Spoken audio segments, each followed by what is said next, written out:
Welcome to जुनून batch. Lecture number 21 में हम लोग पढ़ेंगे वर्क एनर्जी एंड पावर।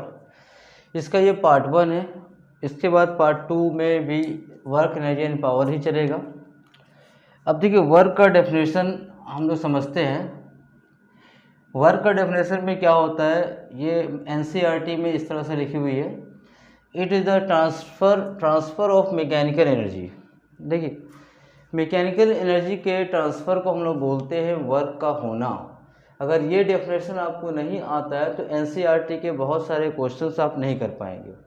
फिर हम लोगों ने जो पढ़ा हुआ है 11वीं क्लास में कि जब भी कोई फोर्स किसी बॉडी को डिस्प्लेस करे तो उसको बोलते हैं वर्क का होना बोलते हैं। बहुत शॉर्ट में लिखा है आपको, फोर्स डिस्प्लेस करता है तो उसको बोलते हैं वर्क का होना। जैसे ये एग्जांपल देखिए, यहाँ पर फोर्स लगा और डिस्प्लेसमेंट इस डायरेक्शन में हो रहा है तो वर्क यहाँ पे होगा F S cos theta. S for displacement, F for applied force, theta is the angle between force and displacement. ये स्केलर क्वांटिटी है, ये स्केलर क्वांटिटी है, इसकी यूनिट होती है जूल और अर्ग। वर्क पॉजिटिव, नेगेटिव और जीरो भी हो सकता है। वर्क में भी पॉजिटिव, नेगेटिव और जीरो। तो वर्क कैसे पॉजिटिव होगा, कैसे नेगेटिव होगा, वो देखते हैं हम लोग। तो यहाँ देखिए फॉर्मूला आपका वर्क का क्या मिला, एफ एस कॉस थीटा। तो हम लोग जानते हैं कि वर्क पॉजिटिव कब होगा, वर्क पॉजिटिव कब होगा, जब थीटा का वैल्यू 0 से लेकर 90 डिग्री के अंदर होगा, मतलब एक्यूट एंगल। जैसे अभी ये 90 के अंदर है तो वर्क पॉजिटिव आएगा। वर्क नेगेटिव कब होगा, जब एंगल आएगा 90 से थीटा 180 के बीच में। इसका मतलब है, इसका मतलब ये आ रहा है कि देखिए 90 से 180 मतलब सेकेंड क्वाड्रेंट। आप क्वाड्रेंट जानते होंगे मैथ में। क्वाड्रेंट में क्या लिखते हैं हम लोग, add sugar to coffee, add sugar to coffee. तो आपने ट्रिग्नोमेट्री में ये पढ़ा होगा एसोसिएट एंगल में कि ए का मतलब ऑल होता है, यहाँ पे ऑल पॉजिटिव होता है। और एस का मतलब साइन है, साइन पॉजिटिव होगा, साइन या कॉसिक। टी का मतलब टैन है, टैन या कॉट पॉजिटिव होगा। सी का मतलब कॉस या सेक पॉजिटिव होगा। ठीक है, तो यहाँ से आपको पता है कि सेकेंड क्वाड्रेंट में यहाँ पे कॉस का एंगल लगा हुआ है, तो सेकेंड क्वाड्रेंट में कॉस का वैल्यू नेगेटिव होगा, इसलिए वर्क डन नेगेटिव आएगा। फर्स्ट क्वाड्रेंट में, जो क्वाड्रेंट भी आप समझ लीजिए, इसको 0 डिग्री बोलते हैं, इसको 90, इसको 180, इसको 270, फिर यहाँ पे आएगा 360, 360। तो सेकेंड क्वाड्रेंट में वर्क क्या आएगा, नेगेटिव आएगा। फर्स्ट में पॉजिटिव आएगा और जीरो भी आएगा। देखिए हमने यहाँ पे इक्वल नहीं लिया है। अगर हम थीटा का वैल्यू 90 ले लें, 90 लेंगे तो वर्क क्या आ जाएगा, जीरो आ जाएगा। तो वर्क में भी पॉजिटिव, नेगेटिव और जीरो। ठीक है, तो वर्क का डिपेंड करता है। जैसे एक एग्जांपल देता हूँ मैं, एक वेल से, एक कुआं से आप पानी निकाल रहे हैं, ठीक है, ऊपर की तरफ। तो फोर्स आप ऊपर लगा रहे हैं और इसमें एम जी नीचे हो रहा है, मतलब फोर्स ड्यू टू ग्रेविटी नीचे की तरफ है और आप इसको ऊपर की तरफ डिस्प्लेसमेंट दे रहे हैं। तो डिस्प्लेसमेंट और फोर्स में एंगल बना 180 डिग्री का, यानी कि मोर देन 90 डिग्री। तो यहाँ पे हो जाएगा वर्क बाई, यहाँ पे लिखेंगे आप work against gravity is negative. Work against gravity के अगेंस्ट में वर्क किया जा रहा है तो नेगेटिव होगा। कोई चीज़ आप अगर फेंक रहे हो ऊपर से नीचे की तरफ, तो वर्क टुवर्ड्स ग्रेविटी जब होगा, वर्क बाई ग्रेविटी जब होगा, तो वर्क बाई ग्रेविटी अगर होता है तो हम लोग बोलते हैं उसको positive. Work against gravity negative होता है क्योंकि एंगल बना मोर देन 90, और work towards gravity, work by gravity is positive क्योंकि एंगल बनेगा वहाँ पे 0 से 90 के बीच में। ठीक है, तो इतनी बातें समझ में आई आपको। पहले आपको एक छोटा सा एग्जांपल देता हूँ इस प्रॉब्लम से कि वर्क एक ही जगह पे वर्क डन पॉजिटिव भी हो सकता है, नेगेटिव भी हो सकता है और जीरो भी हो सकता है। इस केस में देखिए एक बॉडी है जिस पे हम लोग 20 न्यूटन का फोर्स अप्लाई कर रहे हैं, इसका पोजीशन ए से बी तक चेंज हो गया, मतलब ये डिस्टेंस हो गया डिस्प्लेसमेंट 10 मीटर, और ये फ्रिक्शन इसमें म्यू 0.1 दिया हुआ है। तो work done by applied force पूछ रहा है, वर्क डन बाय फ्रिक्शन पूछ रहा है, वर्क डन बाय ग्रेविटी पूछ रहा है। तो work done by applied force कितना होगा, फोर्स इंटू डिस्प्लेसमेंट होता है, 20 इंटू 10 200 जूल हो जाएगा, और ये होगा पॉजिटिव क्योंकि दोनों का डायरेक्शन सेम है। फिर आपको वर्क डन बाय फ्रिक्शन निकालना है, तो फ्रिक्शन में क्या होता है, फ्रिक्शन पीछे लगता है, तो यहाँ पर नेगेटिव आएगा क्योंकि डिस्प्लेसमेंट और फोर्स दोनों एक दूसरे का नेगेटिव है, दोनों एक दूसरे का अपोजिट है, इसलिए वर्क डन यहाँ पर नेगेटिव आएगा। और फ्रिक्शन हम जो सॉल्व कर सकते हैं, फ्रिक्शन होता है म्यू इंटू एन, तो म्यू 0.1 हुआ और एन हो गया कितना, नॉर्मल रिएक्शन, तो एम जी कितना, एम है 5, जी है 10, तो 5 न्यूटन का फ्रिक्शन आया, तो यहाँ पे हम लोग पुट कर सकते हैं 5 इंटू 10, तो ये आ गया -50 जूल। ठीक है, अब इसके बाद देखिए वर्क डन बाय ग्रेविटी क्या होगा। तो ग्रेविटी देखिए, ग्रेविटी में एम जी नीचे काम कर रहा है और डिस्प्लेसमेंट इस डायरेक्शन में काम कर रहा है, तो एंगल कितना मिल रहा है हम लोग को, 90 डिग्री।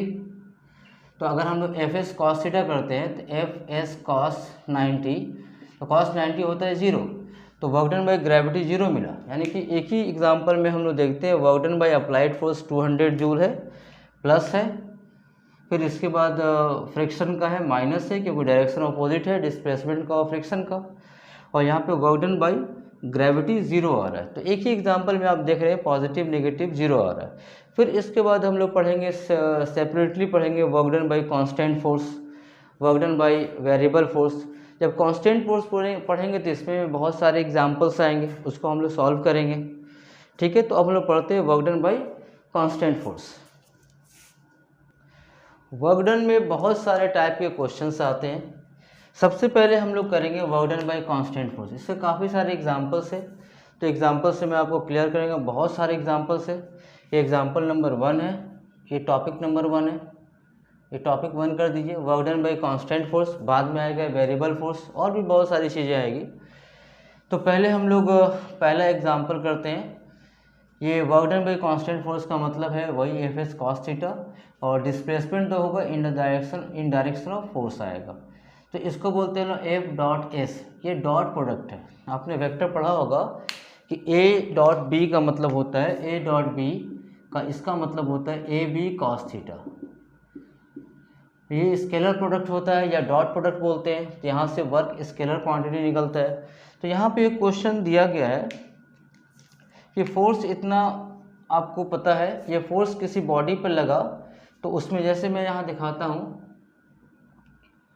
अगर ये फोर्स किसी बॉडी पर लगा, ये फोर्स किसी बॉडी पर लगा 2i - 3j + 4k, तो इसका पोजीशन चेंज हो गया, इसका पोजीशन चेंज होकर यहाँ आ गया।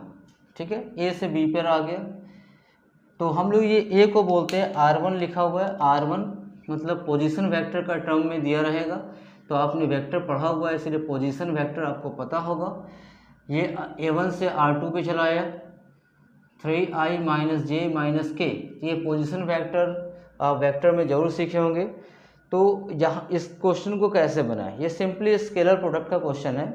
इसमें वर्क जब निकालेंगे हम लोग तो एफ डॉट एस करना हमको, तो एफ तो दिया हुआ लेकिन डिस्प्लेसमेंट पता नहीं है, तो डिस्प्लेसमेंट हम लोग कैसे फाइंड करते हैं, डिस्प्लेसमेंट फाइंड करते हैं r2 - r1 करके। जब भी r2 r1 के फॉर्म में रहेगा वेक्टर फॉर्म में, तो डिस्प्लेसमेंट फाइनल माइनस इनिशियल करते हैं। तो r2 का वैल्यू है इतना दिया हुआ है, -i - 2j + 2k कर लीजिए। इसको आप ये कितना आ रहा है, 2i माइनस प्लस, तो j आ जाएगा, -2k - 3k आ जाएगा। तो हम लोग आप लोगों को पता है कि स्केलर प्रोडक्ट कैसे करते हैं, नहीं तो आप जाकर थोड़ा सा एक बार देख सकते हैं। f आप लिखिए, f कितना है 2i - 3j + 4k, और s कितना है, s कितना है 2i + j - 3k, 2i plus जे माइनस 3k। अब क्या करेंगे हम लोग, दोनों का डॉट प्रोडक्ट करेंगे। तो डॉट प्रोडक्ट का आपको शॉर्टकट पता होगा कि सामने सामने वाले को मल्टीप्लाई करते हैं, क्योंकि I dot J I dot के 0 आता है। तो सामने वाले को मल्टीप्लाई करते हैं, 2 इंटू 2 4 आ जाएगा, ये आ जाएगा -3, ये आ जाएगा -12। तो वर्क नेगेटिव में आ रहा है 15 -11 जूल, ये हम लोग को आंसर मिला। ठीक है, इसी तरह के और भी एग्जांपल हम लोग करके देख लेते हैं। देखिए यहाँ पर एग्जांपल नंबर 2 में एक ऑब्जेक्ट मूव कर रहा है सर्कुलर पाथ में A to B। ये ऑब्जेक्ट है जिसका मास m ले सकते हैं आप, ये मूव कर रहा है A to B। तो 3 तरह का फोर्स इस पर मैंने दिखाया, एक हॉरिजॉन्टल फोर्स, एक पैरेलल टू AB और एक टुवर्ड्स सेंटर। तो तीनों में हम लोग को वर्क डन निकालना है। Work done by horizontal force कितना होगा, तो फोर्स इनटू डिस्प्लेसमेंट। तो फोर्स कितना F1 है और डिस्प्लेसमेंट कितना होगा, देखिए इस डायरेक्शन में डिस्प्लेसमेंट कितना होगा, यहाँ से यहाँ पूरा जाएगा। मतलब बॉडी अगर देखा जाए A से B तक जाने का मतलब है कि A से B यहाँ तक यहाँ जाएगा। अगर आप इसी डायरेक्शन में अगर डिस्प्लेसमेंट देखना है, जो अभी मैं थोड़ा देर पहले एग्जांपल में बताया, इसी डायरेक्शन में अगर डिस्प्लेसमेंट देखना है तो A to B कितना होगा, R हो जाएगा। तो वर्क डन बाई F1 हो जाएगा F1 इंटू R। दूसरा हो जाएगा F2। तो F2 जिस डायरेक्शन में फोर्स लग रहा है, अगर उसी डायरेक्शन में आप डिस्प्लेसमेंट देखेंगे तो ये वाला आएगा A to B। इसी डायरेक्शन में इस बॉडी का डिस्प्लेसमेंट ये आएगा। तो यहाँ पे हो जाएगा F2 इंटू √2r, यहाँ पर आंसर ये आएगा। और F3 ये टुवर्ड्स सेंटर है ना, तो बॉडी का डिस्प्लेसमेंट ये टुवर्ड्स सेंटर लगेगा। तो बॉडी का डिस्प्लेसमेंट यहाँ पे जब आएगा तो बॉडी इस तरफ डिस्प्लेस करेगा, तो A और B का डिस्प्लेसमेंट हो जाएगा 0। तो F3 इंटू 0 ये मिलेगा 0। ठीक है,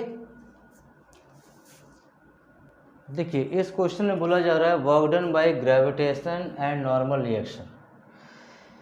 तो ग्रेविटेशन और नॉर्मल रिएक्शन का अगर हम लोग वर्क डन निकालना चाहते हैं तो इसका पहले हम लोग क्या करते हैं, B से A आ रहा है, नीचे आ रहा है, B to A मोशन हो रहा है, B to A। तो यहाँ पर इसको अगर हम लोग फोर्स को ब्रेक करते हैं तो ये मिलेगा हम लोग को mg, और इस साइड मिलेगा mg sine theta, mg cos theta, इस साइड मिलेगा mg साइन थीटा, ऊपर की तरफ मिलेगा नॉर्मल रिएक्शन। तो वर्क डन बाई ग्रेविटी होगा, तो हम लोग को देख इस डायरेक्शन में ये AB का डिस्टेंस कितना L दिया हुआ है, तो इस डायरेक्शन का फोर्स ले लीजिए। या तो दो काम आप कर सकते हैं, या तो mg लेना है, mg अगर लेना है तो इसी डायरेक्शन का आप लेंथ लीजिए, या mg साइन थीटा लेना है तो इसी डायरेक्शन का आप लेंथ लीजिए। जिस डायरेक्शन का फोर्स होगा उसी डायरेक्शन का लेंथ होगा, डिस्प्लेसमेंट होगा। तो mg का लेंथ B से A ले रहे हैं, लेंथ L है, तो इसी डायरेक्शन में फोर्स कितना आ रहा है, mg sine theta into L। ये हो गया work done by gravity. Gravitational force का मतलब क्या हो रहा है, ग्रेविटी मतलब वेट। दूसरा है नॉर्मल रिएक्शन। देखिए नॉर्मल रिएक्शन ऊपर की तरफ है और डिस्प्लेसमेंट इस डायरेक्शन में है, तो दोनों में एंगल 90 बन रहा है, इसीलिए यहाँ पे work done by normal reaction 0 आएगा। ठीक है, तो ये आपको समझ में आ गया। तो देखिए मैं आपको वर्क डन जो जितने भी क्वेश्चंस प्रीवियस ईयर में एम्स में या नीट में आए हुए हैं, तो उसके हिसाब से मैं थ्योरी को छोटा छोटा करके बता रहा हूँ, ताकि बहुत क्वेश्चन नहीं बनाने पड़े, आप थ्योरी समझ लें और ख़ुद उसको न्यूमेरिकल्स में अप्लाई कर दें। जैसे आपके पास ये एग्जांपल नंबर 4 है, work done by pseudo force for A to B। अगर कोई बॉडी A से B की तरफ जा रहा है, यानी कि मोशन ऊपर है, तो इस पर स्यूडो फोर्स लगेगा M इस डायरेक्शन में, ताकि ये इसको गिरने से बचाए। ठीक है, तो इस डायरेक्शन में अगर फोर्स है तो work done by pseudo force कितना हो जाएगा। तो स्यूडो फोर्स अगर आप पहचान लेते हैं किस डायरेक्शन में है, तो आपको डिस्प्लेसमेंट में कोई प्रॉब्लम नहीं होगी। इस डायरेक्शन में डिस्प्लेसमेंट क्या होगा, A से B तक पहुंचने के लिए यहाँ से यहाँ A से C तक आना पड़ेगा। तो इसमें लेंथ L दिया गया है, तो आप फोर्स ले लीजिए MA इंटू L। ये हम लोग का हो गया स्यूडो फोर्स के बाद स्यूडो फोर्स से वर्क डन कैसे होगा। देखिए क्वेश्चन नंबर 5 बहुत बेहतरीन क्वेश्चन है। इसमें बोला है कि work done by minimum force for displacement x निकालना है, फ्रिक्शनल सरफेस है। तो फ्रिक्शन में एक चीज़ आपको बताना भूल गया, आप लोग इसको प्रूफ कर लीजिएगा कि एक फ्रिक्शनल सरफेस पर एक बॉडी अगर है तो इसको फोर्स F लगाया जा रहा है, फोर्स F लगाया गया तो ये फोर्स का मिनिमम वैल्यू कितना होगा जिससे ये डिस्प्लेसमेंट इसमें हो, मिनिमम वैल्यू कितना होगा जिससे बॉडी टेंस टू मोशन हो। तो मिनिमम फोर्स का फॉर्मूला आप रट लीजिए और एक बार किताब में देख लीजिएगा। मिनिमम फोर्स का फॉर्मूला रट लीजिए और किताब में एक बार देख लीजिएगा। म्यू एम जी, इसका डेरिवेशन आपके पास कोई भी बुक होगा तो मिल जाएगा।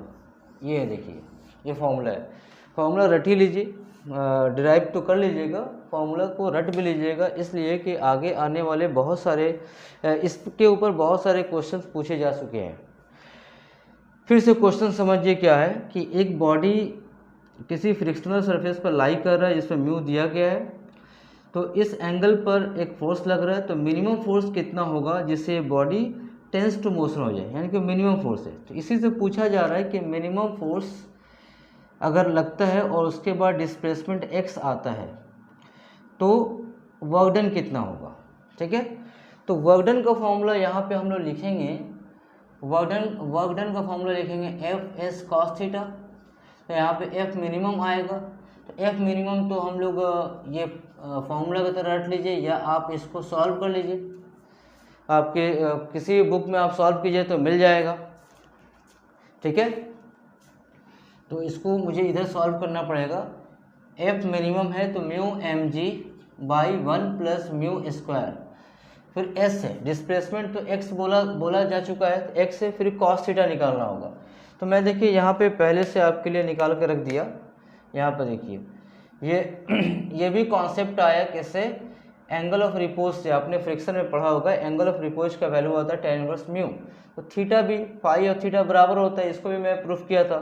तो थीटा कितना आया म्यू बाई 1, क्योंकि यहाँ से अगर थीटा दिया हुआ है tan इनवर्स म्यू तो इसका मतलब है कि tan थीटा का वैल्यू म्यू आएगा, आपने इन्वर्स पढ़ रखा होगा, तो म्यू आएगा, तो म्यू का मतलब हो गया परपेंडिकुलर बाई बेस, ये 1 आ गया।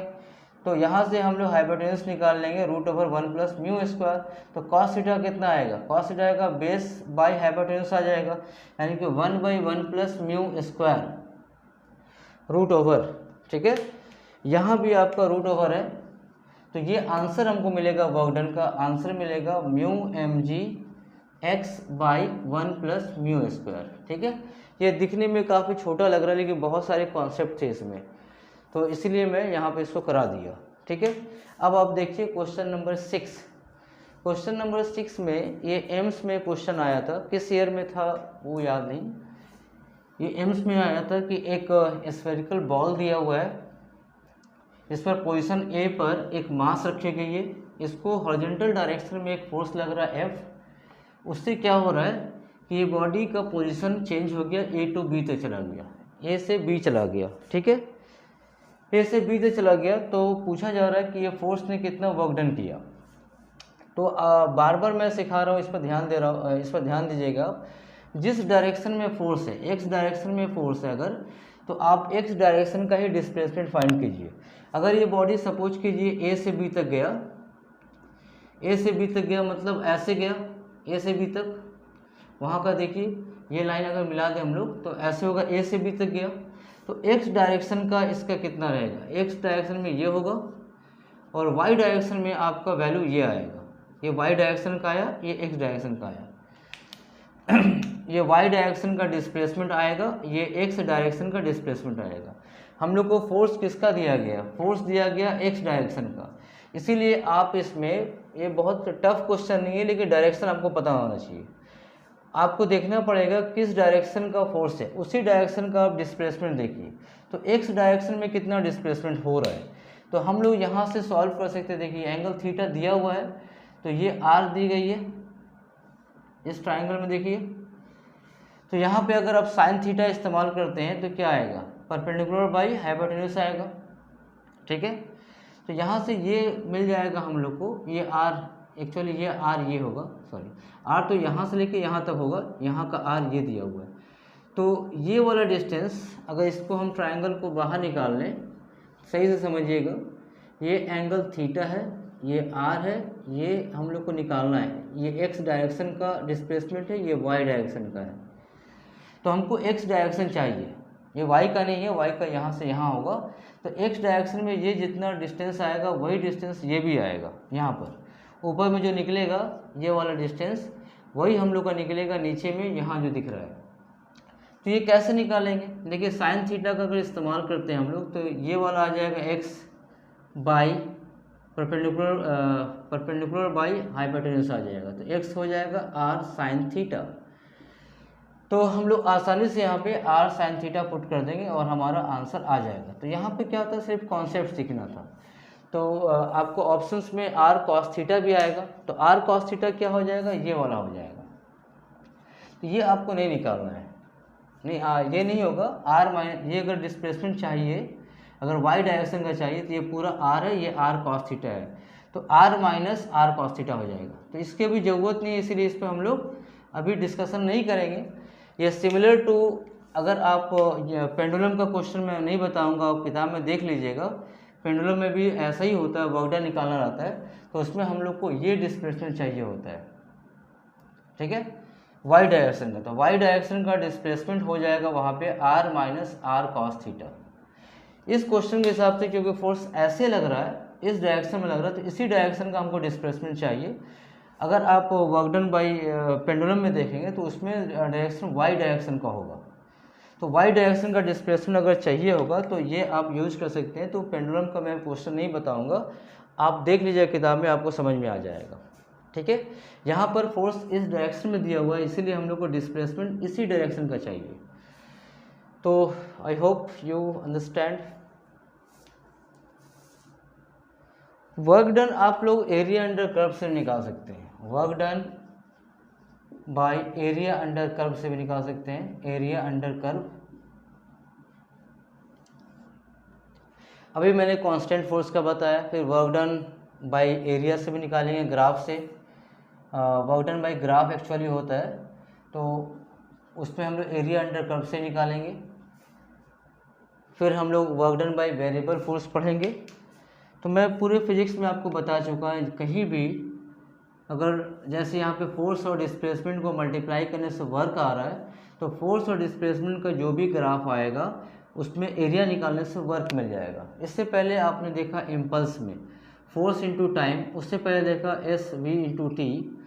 तो पूरे फिजिक्स में, सिर्फ यहीं पर नहीं, पूरे फिजिक्स में ये एप्लीकेबल है कि दो अगर क्वांटिटीज़ को हम लोग मल्टीप्लाई करते हैं, तीसरा फिजिकल क्वांटिटी आता है, तो इस दोनों का जो ग्राफ आएगा उसमें एरिया फाइंड करने से ये सॉल्व हो जाएगा, ठीक है। जैसे सपोज कीजिए कि यहाँ पे फोर्स और डिस्प्लेसमेंट का एक कर्व है, ठीक है, फोर्स और डिस्प्लेसमेंट कोई कर्व ऐसा है, तो इसमें आप एरिया अंडर कर्व निकाल सकते हैं। एरिया अंडर कर्व जो भी आएगा, ये जो भी आपको एरिया मिल रहा है, ये एरिया आपको जो भी मिल रहा है, ये एरिया शो करेगा, एरिया अंडर कर्व बोलते हैं इसको। यानी इस कर्व के अंदर फोर्स और डिस्प्लेसमेंट का हुआ ए से बी तक ग्राफ बना, तो एरिया अंडर कर्व ये आपको इंडिकेट करेगा वर्क निकालना, ठीक है। तो इसमें बहुत सिंपल क्वेश्चंस आते हैं एग्ज़ाम में। जैसे सपोज कीजिए कोई वर्क ऐसे दिया हुआ है, ऐसे ऐसे, यहाँ से फिर ऐसे, फिर ऐसे, कोई भी एग्जांपल लेते हैं। तो यहाँ पे फोर्स दिया रहेगा, यहाँ पे डिस्प्लेसमेंट दी रहेगी, यहाँ पे फोर्स का कोई वैल्यू दिया रहेगा, देखिए एक ही फोर्स होगा मैक्सिमम, सपोज के लिए 10 न्यूटन है, और यहाँ पे आपको डिस्प्लेसमेंट दिया रहेगा, ये 0 है, ये 2 मीटर है, ये 4 मीटर है, ये 6 मीटर है, ये मीटर में होगा, ये न्यूटन में होगा, ठीक है। तो इसमें आप वर्क डन कैसे निकालेंगे, तो वर्क डन जब ऊपर का पार्ट का निकालेंगे पॉजिटिव होगा, ये नेगेटिव होगा, ये पॉजिटिव होगा। तो आप इसको आसानी से कैलकुलेट कर सकते हैं। ये देखिए सारे वर्क डन को निकाल के W1, W2, W2 W3 लिख दीजिए और सबका एरिया सॉल्व कर लीजिए और सबको जोड़ दीजिए, क्योंकि वर्क डन क्या होता है, स्केलर क्वांटिटी होता है, तो कोई प्रॉब्लम नहीं होगी। तो वर्क डन अगर निकालते हैं W1, तो ये क्या है, ये हम लोग को एरिया रेक्टेंगुलर एरिया निकालना है आपको। तो रेक्टेंगुलर एरिया का क्या होता है फॉर्मूला, लेंथ इंटू ब्रेथ, तो 10 इंटू 2 तो 20 जूल मिल गया, प्लस मिला 20 जूल। फिर आप आ जाइए W2 में, W2 में भी रेक्टेंगल बना हुआ है, देखिए रेक्टेंगल अगर बना हुआ है तो ये नेगेटिव वर्क डन होगा, क्यों, डिस्प्लेसमेंट नीचे की तरफ है, फोर्स नीचे लग रहा है, सॉरी फोर्स नीचे है, कोई एक भी हो जाएगा, फोर्स या डिस्प्लेसमेंट नेगेटिव होगा तो वर्क डन भी नेगेटिव होगा। तो यहाँ पर W2 अगर आप निकालते हैं तो ये भी रेक्टेंगल है, तो इसकी फोर्स अगर हम लोग 5 न्यूटन मान लें नीचे, तो ये कितना आ जाएगा, माइनस आएगा 5, ये वाला 5 हो जाएगा, और ये डिस्टेंस कितनी है 2 से 4 2 मीटर है, तो -10 जूल हो जाएगी। थर्ड में आपका आ गया, थर्ड को थोड़ा सा शॉर्ट कर देता हूँ क्वेश्चंस को। ये ट्राइंगल बन गया आपका, तो ऊपर की तरफ है तो पॉजिटिव आएगा, ग्राफ में ऊपर पॉजिटिव आएगा, नीचे नेगेटिव आएगा, तो ये हो गया आपका W3। तो W3 में आपको दिख रहा है ये पॉजिटिव आएगा और एरिया ऑफ ट्राइंगल है, तो क्या होता है, हाफ इंटू बेस, बेस कितना है 2 है, इंटू हाइट, हाइट कितना है 10 जूल है, बाई ग्राफ 2 2 कट गया, तो ये भी मिला आपको +10 जूल। तो टोटल वर्क डन आपको कितना मिला, टोटल वर्क डन मिला, वर्क डन टोटल ये मिला +20 -10, या ऐसा लिख देते हम लोग 20 -10 +10, तो मिला हम लोग को 20 जूल, ये आंसर मिला। तो आप ग्राफ से ऐसे सॉल्व कर सकते हैं। अब हम लोग जाते हैं work done by variable force से। ये आपका दूसरा टॉपिक है, work done by variable force. Constant force में हम लोग बहुत सारा एग्जांपल देखे, अब work done by variable force देखते हैं। Work done by variable force होता है F/dx, अगर एक डायरेक्शन में हो तो x, y, z अगर तीनों डायमेंशन में होगा तो उसके लिए मैं इसके बाद बताऊंगा, पहले एक डायरेक्शन का देखते हैं। जब भी वेरिएबल फोर्स का नाम आता है तो सबसे पहले हम लोग स्प्रिंग के बारे में समझते हैं। यहाँ पूछा जाएगा work done by spring force, work done by spring force. तो इसमें क्या होता है, जब भी आप स्प्रिंग को अगर खींचिएगा तो ये यहाँ पे कांस्टेंट फोर्स नहीं लगेगा, यहाँ पे वेरिएबल फोर्स लगेगा।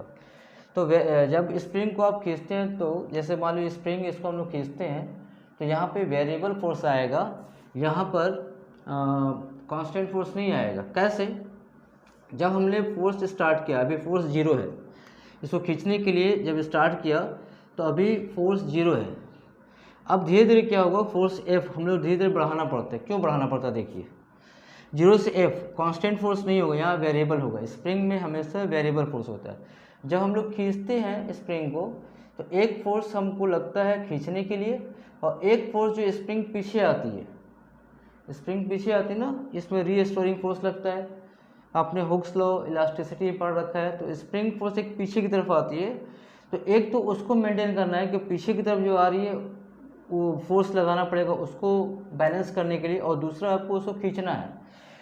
अगर आप फोर्स बैलेंस नहीं कर पाएंगे तो आप जितना भी फोर्स लगाएंगे वो स्प्रिंग फिर पीछे आ जाएगा।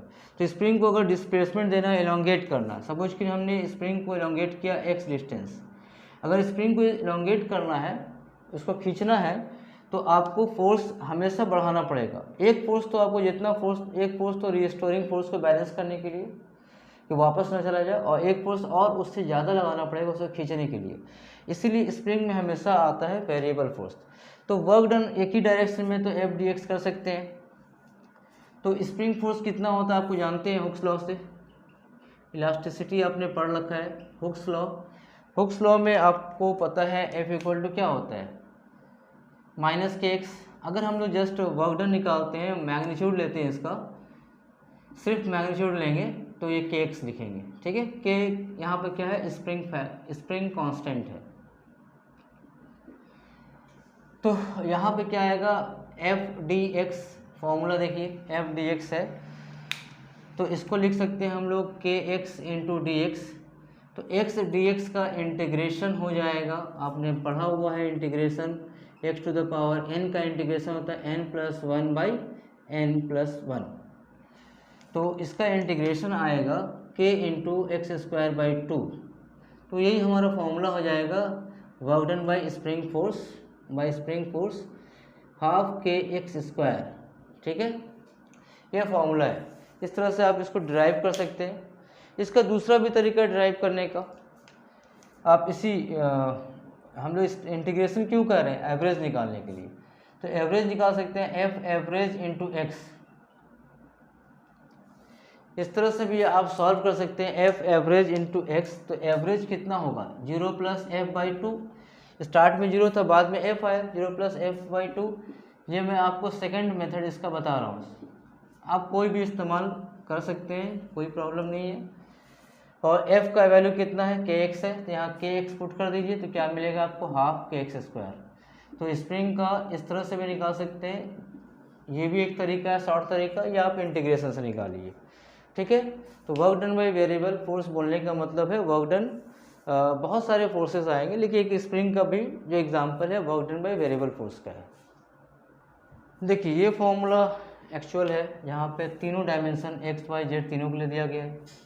अगर इसमें कोई तीनों डायमेंशन है तो ये पूरा यूज़ होगा, कोई 2 है तो कोई 2 यूज़ कीजिए, कोई 1 है तो कोई 1 यूज़ कीजिए। तो इसमें डिस्प्लेस फोर्स दिया गया, डिस्प्लेसमेंट दिया गया आई जे के का फॉर्म में। तो इसका शॉर्टकट क्या होता है, एफ एक्स को एक्स के साथ, ये हो गया इस डायरेक्शन में, एफ एक्स का एक्स के साथ आप मल्टीप्लाई कीजिए।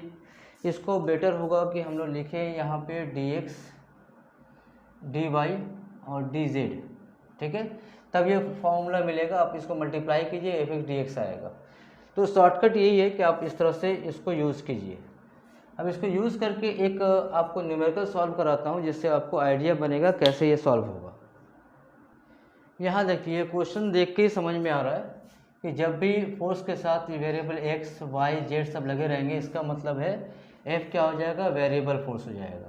ठीक है, वेरिएबल फोर्स। जैसे आप अगर F इक्वल टू दिया हुआ 20 न्यूटन, तो ये कांस्टेंट है, इसमें कोई x का फंक्शन नहीं है।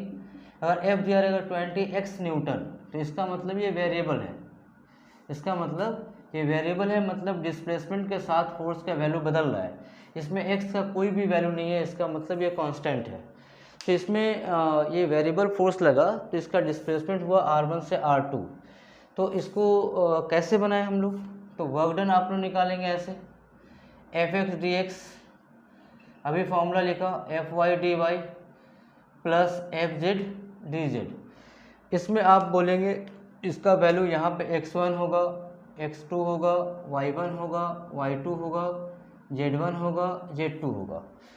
तो इस क्वेश्चन के मुताबिक देखिए एफ एक्स 2x है, 2x डी एक्स, और x1 कितना है, जहाँ से स्टार्ट हो रहा है यहाँ पहुँच रहा है, तो 2 से -3 प्लस, अब देखिए दूसरा वाला एफ वाई कितना है, एफ वाई है -3y square, -3y² D Y.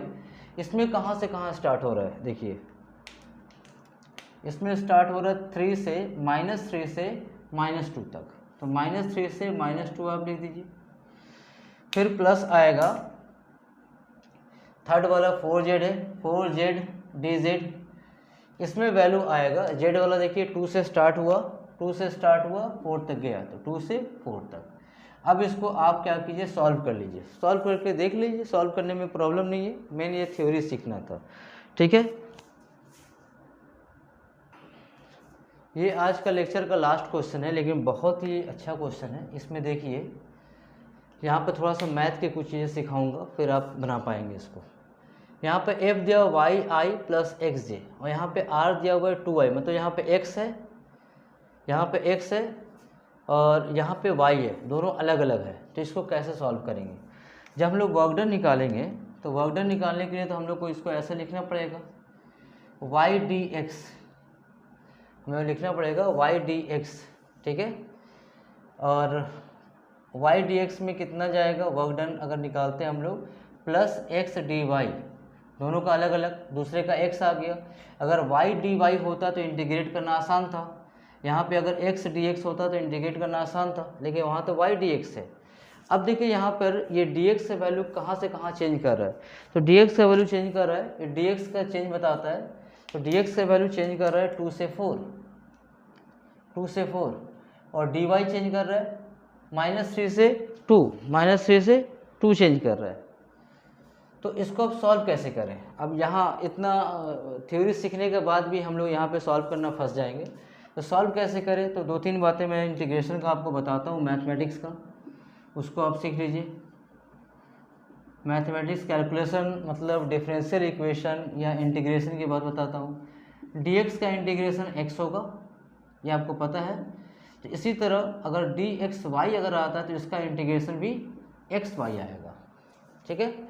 अब देखिए, अब फिर डिफरेंशियल इक्वेशन आपने सीखा है कि dxy का मतलब होता है x dy plus y dx, ये होता है, ये आपको पता है।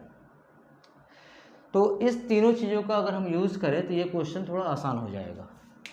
तो इसमें हम क्या करते हैं, इसको बोलते हैं, ये दोनों को देखिए, ये दोनों को देखकर ये वाला पार्ट, तो इसको लिखेंगे d ऑफ एक्स वाई और फिर इसका इंटीग्रेशन होगा। तो इंटीग्रेशन होगा तो x ऊपर वैल्यू क्या है 4,2 और नीचे 2,-3। अब इतना आप समझिए कि ये कैसे होगा 2,-3 एंड 4,2। तो अब इसके बाद ऐसे, इसको बोलते हैं हम लोग सरफेस इंटीग्रेशन या डबल इंटीग्रेशन भी बोल सकते हैं, एरिया इंटीग्रेशन होता है। तो आप जस्ट एग्जांपल देख लीजिए, हो सकता है कोई एग्जाम में आपका ऐसा आ जाए। तो एक्स वाई, इसका इंटीग्रेशन कितना होगा, एक्स वाई ऊपर में लिखिए 4,2 नीचे में 2,-3, यानी कि एक्स का वैल्यू कितना मिल रहा है आपको, अपर साइड में अगर पुट करते हैं 4 है और वाई 2 है, तो 4 इंटू 2 माइनस, फिर लोअर साइड पुट करेंगे 2 इंटू -3, ये आप ऐसे पुट कर सकते हैं एक्स और वाई की जगह पे। तो 8 आ गया और प्लस 6 14 जूल, ये हम लोग को वर्क डन मिल गया, ठीक है। तो आज का लेक्चर यहीं तक होता है। वर्क डन में हम लोग अगला क्लास में फिर थोड़ा सा वर्क डन और सीखेंगे, वर्क डन बाई कंजर्वेटिव और नॉन कंजर्वेटिव फोर्सेस। उसके बाद एनर्जी आएगा और पावर आएगा। तो मेरे ख्याल से एक लेक्चर और होने से, पार्ट 2 होने से कंप्लीट हो जाएगा। तो मैं एक लेक्चर में करीब वर्क एनर्जी पावर का वर्क से रिलेटेड 80-90% चीज़ें बता दी। और इस चैप्टर में आप ध्यान दीजिएगा, वर्क पर ही ज़्यादा क्वेश्चन है, एनर्जी और पावर के ऊपर कुछ लिमिटेड क्वेश्चंस है, इस पर ज़्यादा है, ठीक है। तो आज का लेक्चर यहीं तक। Thank you for watching.